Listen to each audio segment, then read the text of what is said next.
Ssentebe wa disitulikiti y'e Wakiso Dr. Matiya Lwangabwanika asoomozezza gavumenti olw'okwesuulirayo gwa Nagamba ku buvunaanyizibwa bwayo olwo n'ebulekera bannakyewa era n'asiimanye bannakyewa abafuddeyo okulaba nga bayamba bannayuganda okwetuusaako ebintu ebibayamba mu bulamu obwa bulijjo so nga bwandibadde buvunaanyizibwa bwa gavumenti.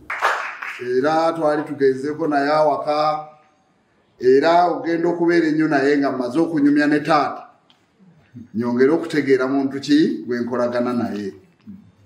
N'olwekyo nina essanyu okubeerawo mulundi guno ng'ate tuliwo mu ngeri entongole ey'Obwakabaka bwa Buganda. Oweekitiibwa neebaza nnyo abaami abantemezzaako okubeera n'omukisa gw'okujja okubeera omu ku abo abakwaniriza ng'olambula essaza lyo.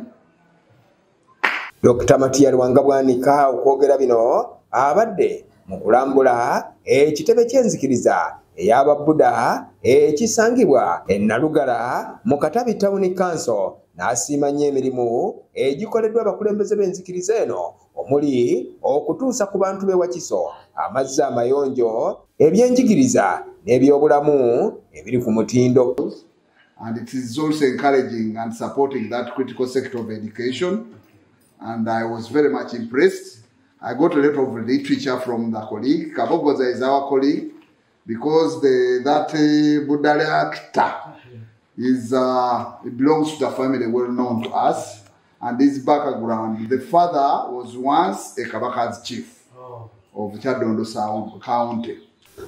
Lwangabwanika nga ssentebe wa disitulikiti era yeeyagaliza ekifo ky'omubaka atwala ekitundu kino yeeyamye okukolera awamu n'ab'enzikiriza y'Ababbuda okulaakulanya n'okutuusa ebintu eby'essimba ku bannawakiso. Therefore, we are dealing with you in a manner where we see your roots are highly connected to the Kingdom of Uganda. My office is always open for your support whenever need arises. Wish you nice stay. Sado.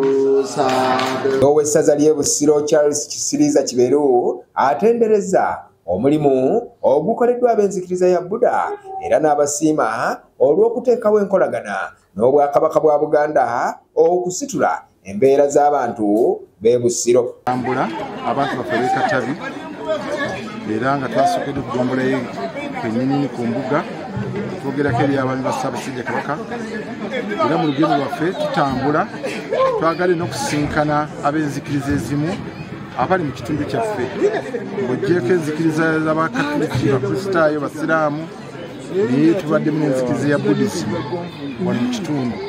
Olwaliwo tusobodde okubeera nga tujja nabo tumanye kye bakola kuba abalina abaana baffe bangi be bakuŋŋaanyiza wano naye bwe tutuuseewo tusanze nti balina essomero bayigiriza abaana okuva ku nursery, primary ne secondary era nga ekigendererwa kyabwe kya kuteekateeka baana kubaggyamu bantu balungi.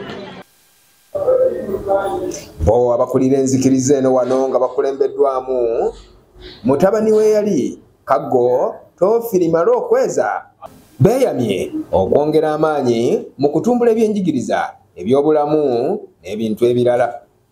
Batutegeezezza nti mu bintu byebakola mu kitundu kino baleeta amazzi ne bagawa abantu mu kitundu bayigiriza abaana ne bateekamu empisa ezo entuufu ze bagwanidde okubeera nga batambulirako era n'okusobola okubeera nga bayamba abantu mu kitundu. Ku bintu ebimu ebisinze okutuleeta wano y'ensonga nti abantu bano babadde bafaayo nnyo nga bawagira enteekateeka z'Obwakabaka.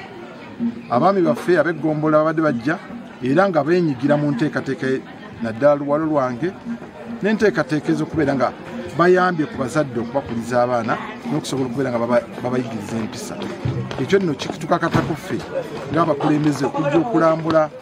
Bano era batunnyonnyodde n'omulamu enzikiriza eno kwetambulira omuli ebyobulamu, ebyenjigiriza, okukwata obudde n'ebintu ebirala ebigwa mu kkowe lino era ng'oyo atabituukiriza enzikiriza ebeemulemedde ddala.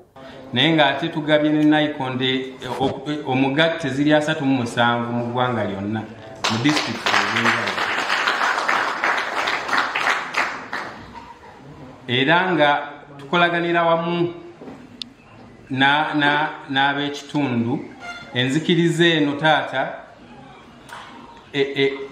eyagala nnyo okugjayo omulamwa ogubrandinga oba ogukwatagana obulungi ne cultural values zaffe ng'Abaganda.